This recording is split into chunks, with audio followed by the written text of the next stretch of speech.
Thank you, Deputy Speaker.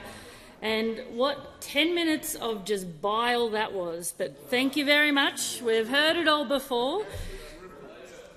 Because for us, Regional Australia is much more than just a grants program, and it's much more than just a press release or a 6-second radio grab.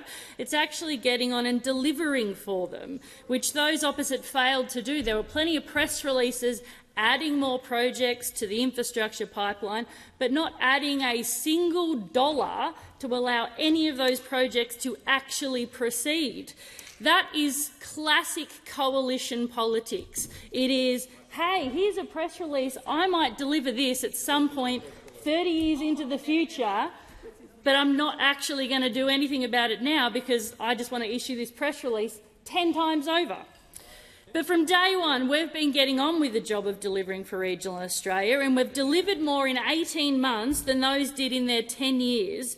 We're focused on reducing the cost of living for regional Australians, and we take a strategic whole-of-government approach to uplifting our regions, which, as I said, deserve much more than just a short-lived grant program and much more than a colour-coded spreadsheet.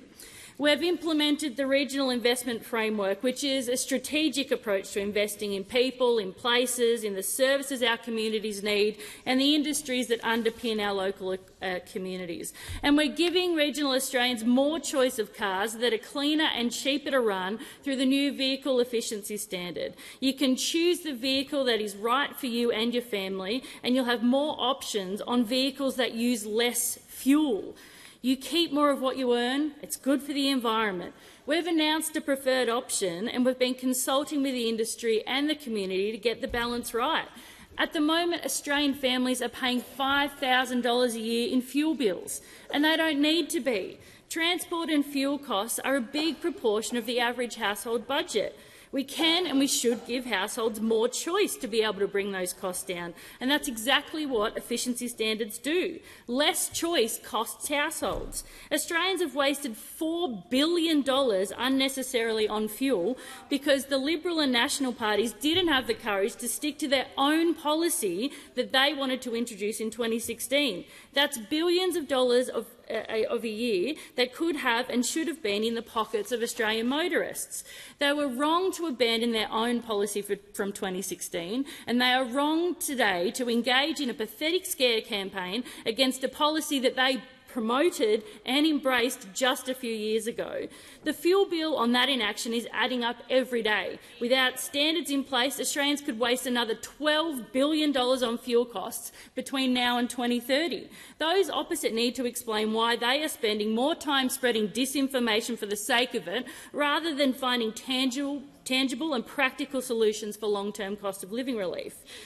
The Albanese government is charging up electric vehicles and associated infrastructure with $76 million funding package for electric vehicle projects to get more Australians into cleaner and cheaper vehicles to run.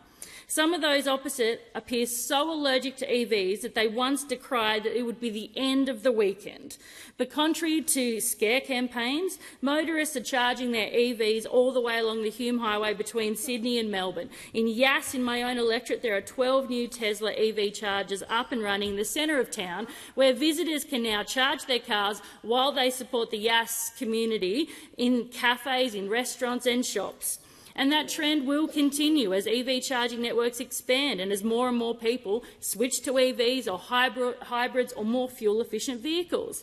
I mean, real-world evidence from other countries with vehicle efficiency standards does not show that standards increase vehicle prices. And the Liberals came to that same conclusion when they were in government, when they were talking about what we are talking about right now.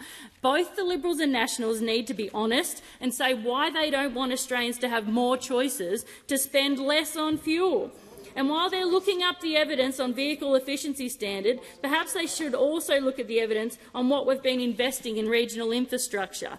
57% of major projects we're investing in under the Infrastructure Investment Program are in regional areas. When we came to government, we faced hundreds of projects, as I said, promised to in communities by press releases, but never costed and never planned for. Projects like the replacement of the 60-year-old Sarsfield Hall, an essential refuge for the community during the 2019-2020 Black Summer bushfires. And like so many communities, they were left in limbo, absolute limbo, by the member for Gippsland and the former Deputy Prime Minister, the member for New England. But it was really great when I got to go out there and say, you know what, we've locked in $3.6 million in funding for you because we don't want to leave you up the creek. Under the previous government, entire regions were ignored, particularly with disaster preparedness and recovery, with communications and training, because it didn't suit their electoral map. Grant programs weren't transparent, and resource-constrained organisations wasted time on applications that never stood a chance, something that we felt deeply across Eden-Monaro and across a number of regional electorates on this side of the House and on the crossbench. In contrast, we've doubled roads to recovery, from $500 million to $1 billion per year. No colour-coded spreadsheet required. Every local council in the country will get an increase in road funding, because every local council in the country knows how important it is to have safe and maintained local roads to get kids to school, to go to work, to the sporting events. We've increased roads black spot funding from $110 million a year to $150 million a year, and we've created the new $200 million per year Safer Local Roads and Community Infrastructure program.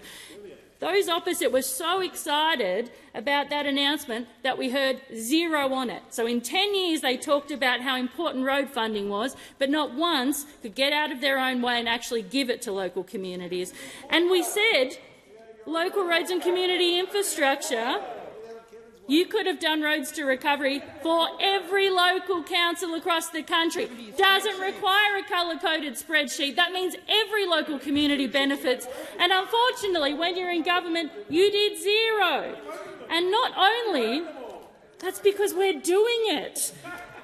Local roads and community infrastructure, we put additional money in. We put an additional $250 million in. And you know what we did? We said in Phase 4A, we know regional communities are doing it tough, and so we will give the majority of the funding to them. Again, no colour-coded spreadsheet required. We listen to local communities and we're delivering for them. We know that they've been impacted by natural disasters, so we proactively advanced nearly $1.8 billion in disaster payments to fast-track essential road repair and public asset repair. Most importantly for communities, we have established transparent funding opportunities like we said we would, including $600 million Growing Regions program and the $400 million Regional Precincts and Partnerships program. Regional people want to see delivery in their communities, which is why the Albanese Labor Government will continue to deliver the infrastructure, the skills, the jobs and services that stimulate regional economies and build thriving communities. I mean, in addition to the roads and other infrastructure we've talked about, we're narrowing the connectivity divide between rural and remote Australians with our metro counterparts. We've followed through on our commitment to improve mobile coverage in priority areas, with $37.2 million supporting 41 new mobile phone base stations, mostly in our regions. And over the last decade, half of some streets and entire regional towns missed out on high-speed internet, which crippled businesses, remote work and study, and access to key services. That's why we've made the largest investments in connectivity since the introduction of the NBN under a Labor government, with an additional $2.4 billion expanding full fibre NBN to over 660,000 regional premises. An additional $170.2 million is supporting communications upgrades to mobile coverage, public Wi-Fi and fibre at over 100 regional locations, because in 2024 connectivity is not a nice-to-have, it's an absolute necessity. On this side of the House, we don't pretend we can solve every issue overnight, but we've been working hard to establish practical solutions which activate regional development and economic decentralisation. We're addressing chronic regional underemployment and unlocking secure, well-paid jobs through our $15 billion National Reconstruction Fund. We know we can diversify regional economies by kick-starting innovative projects in agriculture, AI, science and transport. We're also investing 47 new rural and remote community childcare services, supporting more people to return to work. On this side of the House, we believe in delivering for regional Australia. We don't issue press releases for the sake of it, and we don't carp on like we didn't have 10 years in government to do more. Yeah.